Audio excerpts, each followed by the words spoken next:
नमस्कार. मी अजित कुलकर्णी, प्रहार जनशक्ती पक्ष शहराध्यक्ष सोलापूर. पुण्याच्या लाचलुचपत प्रतिबंधक विभागाने जे काही नायब तहसीलदार असतील चंद्रकांत हेडगिरे यांच्यावर कारवाई केली. 60,000 रुपयाची त्यांनी मागणी केली होती. त्या 60,000 रुपयाच्या मागणीच्या तडजोडी अंती 40,000 रुपयावर तिथं एका म्हणजे त्यांच्याच मंडळ अधिकाऱ्याला महसूलमधल्या की 60,000 मागितले, 40,000 वर तडजोड झाली आणि 40,000 वर तडजोड करून 40,000 घेत असताना लाचलुचपत प्रतिबंधक पुणे विभागाने त्यांना रंगे हात पकडलं. इथल्या सोलापूरच्या लाचलुचपत प्रतिबंधक विभागावर लोकांचा विश्वास राहिला नाही, जनसामान्यांचा विश्वास राहिला नाही, असं यामधून दिसून येतं. या सगळ्यांचा मला सांगा, या सगळ्यांचा आकार ह्याच्यामध्ये निलेश पाटील हा सुद्धा लाचखोरच आहे, तहसीलदार. त्याच्यानंतर चंद्रकांत हेडगिरे हे काल गेले.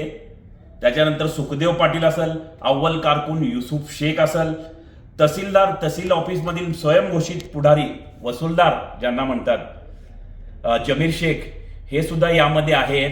हे सगळी ह्यांची मिलीभगत आहे, ह्यांचं मेनू कार्ड ठरलेलं आहे. यांच्या विरोधात मी ऑडिओ असतील, व्हिडिओ असतील आणि स्वतः तलाठी म्हणत आहे की मुरुम उपसा कर, असे वेगवेगळे पुरावे दिलेले आहेत.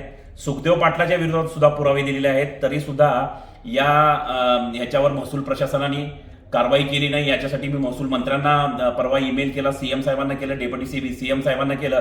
त्याच्यानंतर विभागीय आयुक्तांना मी स्वतः निवेदन देऊन आलेलं आहे.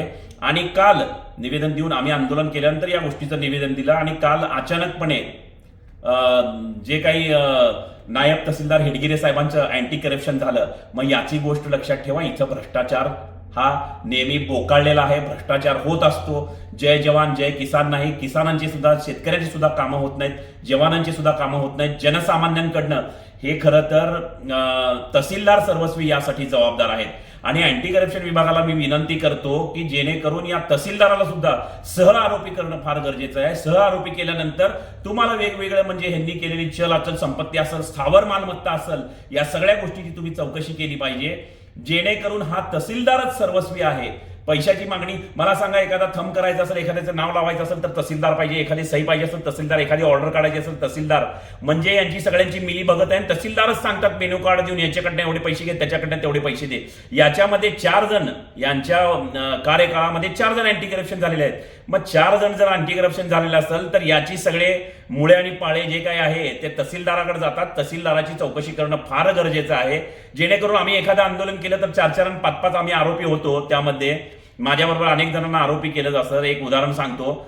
तर मला सांगा की जर हेडगिरे साहेबांनी लाच घेतली तर हेडगिरे साहेब कुणाच्या अंडरमध्ये येतो? तहसीलदाराच्या अंडरमध्ये. तहसीलदारावर का कारवाई होत नाही? तहसीलदारावर कारवाई करणं फार गरजेचं आहे. तहसीलदारावर कारवाई होणं फार गरजेचं आहे. उत्तर तहसील या गोष्टीसाठी उत्तरचे आपले आमदार विजयकुमार देशमुख यांनी सुद्धा एलएक्यू केला होता हा विषय. तरी सुद्धा यांची चौकशी होत नाही. जिल्हाधिकाऱ्यांना सुद्धा पत्र दिलं, चौकशी होत नाही. तर अँटी करप्शन ब्युरोचे कोणी महासंचालक असतील, पोलीस महासंचालक, अँटी करप्शन ब्युरो, तर यांच्या कार्यालयासमोर मी मोठ्या प्रमाणात अचानकपणे आंदोलन केल्याशिवाय राहणार नाही, ही या माध्यमातून सांगू इच्छितो.